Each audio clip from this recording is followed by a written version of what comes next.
Yo, what's up, everybody? It's DJ the Sports Blurred. I'm back. Did you miss me? First off, before I even start this video, man, I just want to say thank you guys. Man, the last video that I put up to date, that has been the biggest YouTube video that I've ever released. As it sits now, it's about a day old, not even really a day old. 13,000 views, almost 200 likes, over 200 comments, man. I appreciate it. I really love talking to college football. I love talking to you guys. I'm going to try my best to respond to every comment there. It might be difficult, but I'll do the very best I can. So I just wanted to say thank you guys for showing me some love, coming to my channel. When I heard about that story originally, Ryan Day having a fire exchange with some of the Buckeye players in a players only meeting, I heard it from one of my favorite YouTube channels. It's called Buckeye Scoop, man. If you haven't, check them out. Please check them out. They have one of my favorite football players that used to play at Ohio State. His name is Kirk Barton, one of the great offensive linemen, man. I'm a huge fan of his, huge fan of that channel. So, once I was watching that channel and I heard about that story from there, I had to come to my channel and I had to let you guys know, because a lot of you guys are Buckeye fans and, you want to see what's going on. You want to hear about that inside scoop. So to have it from a former Buckeye was huge to me. So I wanted to share that. And again, I wanted to say thank you guys for showing me some love, man. Since you're here, like, comment, subscribe, do all that good stuff. But, let's get into the video. So title of the video, where do we go from here?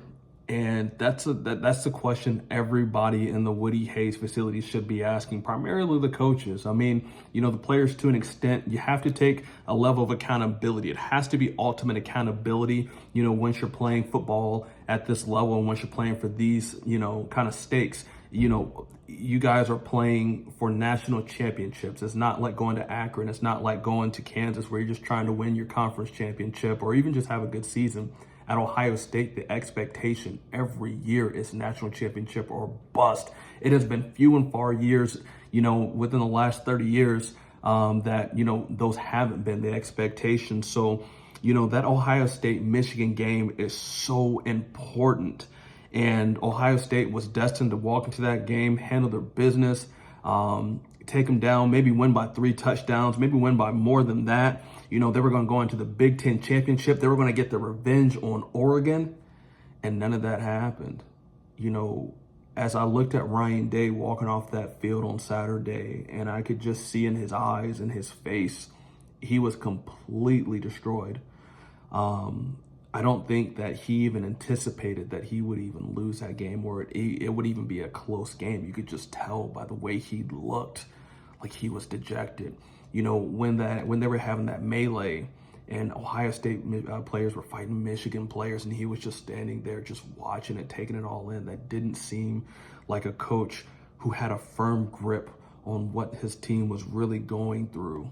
And honestly, I kind of feel bad for Ryan in the sense of, he makes $10 million a year to coach the Buckeyes, but that stress and that pressure to every week, you have to get your team up and ready to play. And you cannot lose, especially you cannot lose to Michigan. And he's done it 4 straight times. I almost kind of feel bad for him because I know how crazy some of the Buckeye fans can get. And I know it probably hasn't been the best time for he and his family. So I do feel bad about that.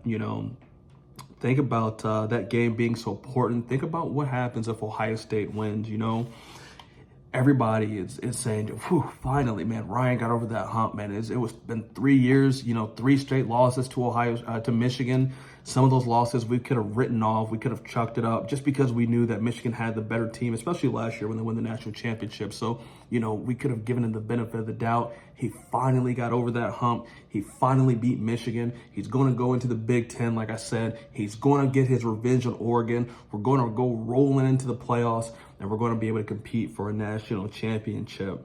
It was just last week that everybody was, praising Ryan Day for going ahead and getting Chip Kelly and, revitalizing this offense, praising Ryan Day for going in the transfer portal and getting Quinshon Judkins, who's been an absolute stud for the last 3 years. And I know he struggled a little bit here recently with Ohio State, praising Ryan Day for going in and getting Will Howard, because Will Howard was really starting to turn that corner. And just 5-6 days later, those same people, right, that are in the Woody Hayes facility with them, that were just giving him all types of praise, are secretly probably even behind his back saying, dude, we got to get rid of this guy. This guy got to get fired. As he walks past him, most days, You know, they're looking at him, looking at his face, looking at his body language, and they're talking amongst each other. Look at Ryan. Oh, man, dead man walking, right? The same people that loved him just a week ago are behind his back talking now. That game is important to another team as well. Think about how important that game was to Michigan. Think about where Sherrone Moore was just a couple of weeks ago. I mean, he came into this game. Michigan was 6-5, ranked 7th in the Big Ten. You know, Sherrone Moore, I was doing some research on him. He's only 38 years old. He's only 2 years older than me. And I went back and I looked at some of his history that he had as a coach. And this is his first head coaching job. And honestly, a lot of rumors were flying around him. Michigan people were not really impressed, especially coming out 6-5 after winning a national championship the year before. There were a lot of people that wanted him gone in Michigan. However, he's 2-0 versus the Buckeyes. And that right there is the deal breaker, you know, for wanting to get fired. That right there will save you a little bit more time. You know, he was an interim head coach last year. Jim Harbaugh, he had that team cooking. He pretty much probably even called the game plan from home. I don't doubt that Michigan would do something like that. But, you know, Sherrone Moore, he has that win over Ohio State last year in the Big House. But to come in, the team down, they were 21-point underdogs, and he was able to beat an Ohio State team that was ranked 2nd in the nation and was cooking, right? Think about what that does for him.